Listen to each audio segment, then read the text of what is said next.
Hi everyone, I'm Sophie Milburn, editor of the MSP Channel Insights portfolio, and today I am joined by Nick from Hook Security. So to start, could you introduce yourself, your role at Hook, and a little bit about the company itself?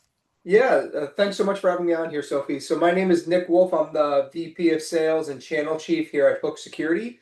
We offer security awareness training and phishing simulations for managed service providers and their small to mid-size clients. Fantastic, great start. And you've spent a lot of your career within the channel ecosystem, from Datto to Cork, now Hook. What kind of experiences would you say have most shaped the way that you think about partner-led growth today? Yeah, great question. So I was extremely fortunate to be one of the very first employees at Datto Mhm. and was there for about a decade during its high velocity growth. Right. And one of the philosophies that Austin McCord, the founder of Datto, used to tell us and all the employees was to always do what's right over what's profitable. And that mentality really stuck with me throughout my entire career. If you take care of your customers, your managed service providers, they're going to want to naturally grow. They're naturally going to want to represent your product both at peer trade show groups as well as across their entire client base.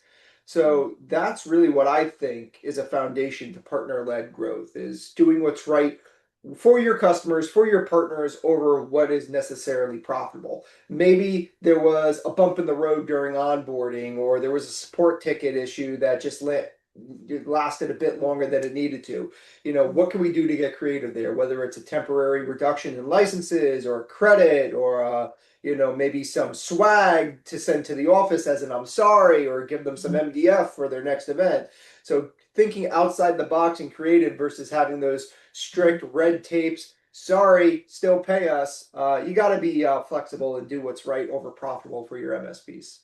Yeah, and you always want a bit of swag, but I guess the kind of profit comes in time then because you're building that reputation and everything as well. And from your perspective, what would you say are maybe some of the biggest challenges or frustrations that organizations are still facing today with security awareness and training and phishing simulations and everything that you cover?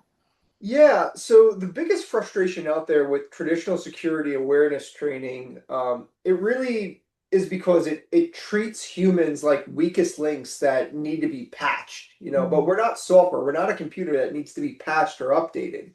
I know that with Hook, our philosophy is a little bit different. It's about understanding that human behavior and leveraging modern technology to make training more adaptive. We want to turn employees to a proactive first line of defense rather than a compliance liability. So turning that weakest link into your strongest link by really tracking the metrics of who goes out of their way when a phishing simulation comes in to report that phishing link, right? So we're able to generate those metrics of who's reporting the phishing links when they come in and who's still clicking on those phishing links. And not only are they clicking on those phishing links, but why are they clicking on those phishing links and how can we train and change that behavior for the future? Yeah, and as you've mentioned, Hook does take kind of a slightly different approach to its, its content production and including live US based, actors and in-house production and all of those things. Why was it kind of so important to invest in that model? And how does it change the outcomes, compared to traditional approaches? Yeah, so our production team is a very big fan of like sketch comedy, Monty Python, Saturday Night Live. So Mhm. you'll notice that with our content, it's a little bit different than what you're seeing out there with some other vendors. So, full stop, we don't use animations, we don't use graphics, we don't use PowerPoint slides with AI voiceovers.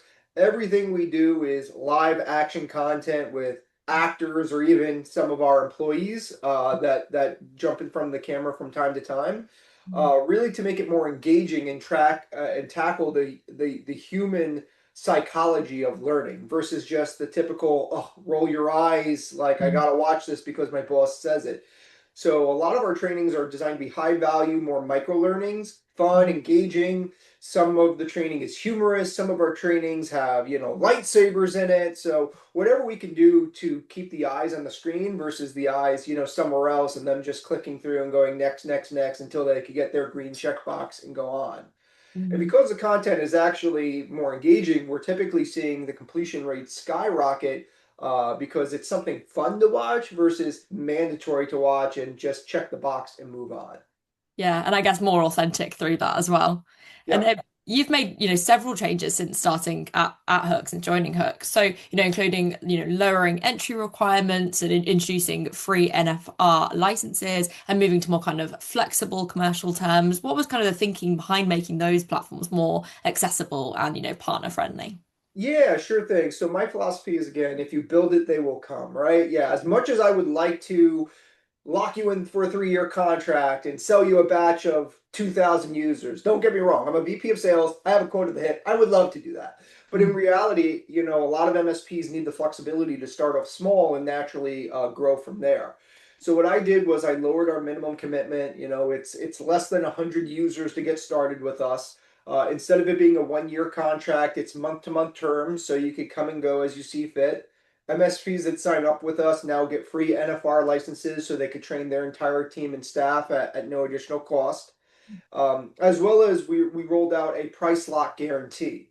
So as long as you remain a customer of Hook, your price is going to stay the same for life. You don't have to worry about it going up a year from now, 2 years from now, even though we're adding new features and functionality. As kind of a thank you for investing in us, you're sort of locked into that best possible rate. We're really just trying to be just another vendor trying to squeeze every nickel and dime out of our MSPs. We want to become more of a frictionless growth partner that's going to help them secure their customers long term in a way that is financially profitable and easy to scale their business, which is why, again, everything that we do is on consumption basis.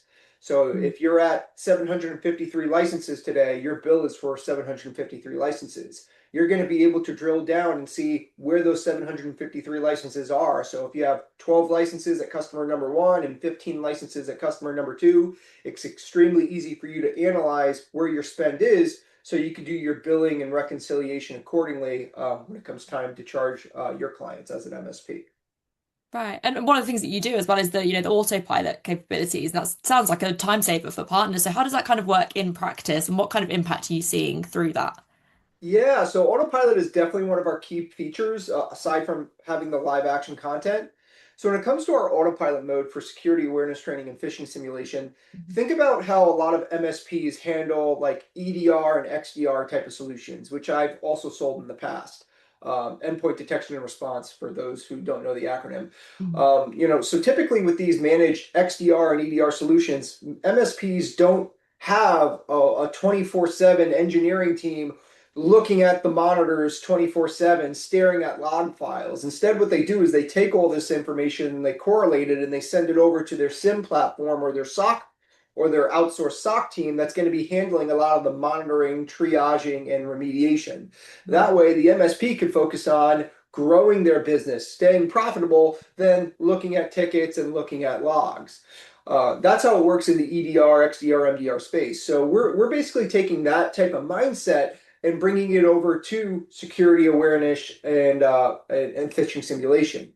So with Hook's autopilot mode, basically what we do is we take the burden of content management, the phishing campaigns going out off the MSP's plate. We're making sure that each and every month, one of the clients of the MSPs is getting you a unique phishing simulation, a unique micro learning training video, a security awareness training, newsletter, as well as their monthly reports, obviously. And the idea here is that the MSP didn't have to babysit this and send out all this information. We're automatically sending it out, and all the content that we send out is new, unique, and different. Because the last thing a user wants to do is roll their eyes and go, "Oh, I just saw this video last year. I just saw this video, 3 months ago." So we're using our repository of 300 plus live action video content that we already have produced to make sure that it's always going to be new, different, and engaging, which is ultimately going to increase the completion rates of the training. And because it's on autopilot mode, it's also going to increase the profitability of the MSPs. Instead of spending 10 hours a month managing your trainings and your phishing simulations, you might only be spending 1 or 2 hours a month now going forward. Amazing. And then my final question, which I always think is probably the hardest question, would be, looking into the future, how do you see the kind of security awareness and phishing simulation space evolving over the next few years? And where does Hook kind of sit in with that? Yeah, so It's funny when you look at the landscape today, you can't spell training without AI, both Very true. literally and strategically. Mhm. The days of, in my opinion at least, the days of static prepackaged training libraries that only get updated, once a year are over. Yeah. If threats are being generated by AI in real time, our behavioral defense models also need to be updated in real time, essentially.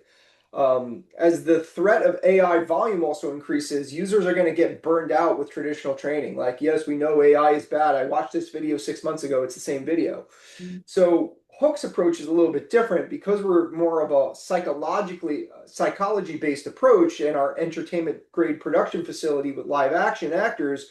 We're able to pump out, not necessarily a full hour-long training video every month, but a quick little micro learning section to keep it very high and engaging. Like one of the ones we just finished was an AI video around phishing, which is voicemail phishing or voice phishing essentially, where you get a phone call or a voicemail that's it's someone pretending to be someone that they're not to get sensitive information. So what you're probably going to see in the future is more content getting produced faster in shorter formats, right? Like a TikTok video or a Yeah. quick little sketch. And again, if an attack happens at the beginning of the month, it's quite possible that this content can be turned around and produced 2, 3 weeks later, especially since it's such in short form. Yeah, and I'm definitely going to be stealing the can't spell training without AI. That's going to be my new catchphrase. So thank Yeah, you. right. I like that. Love it. But no, thank you so much for your time. That's all of my questions.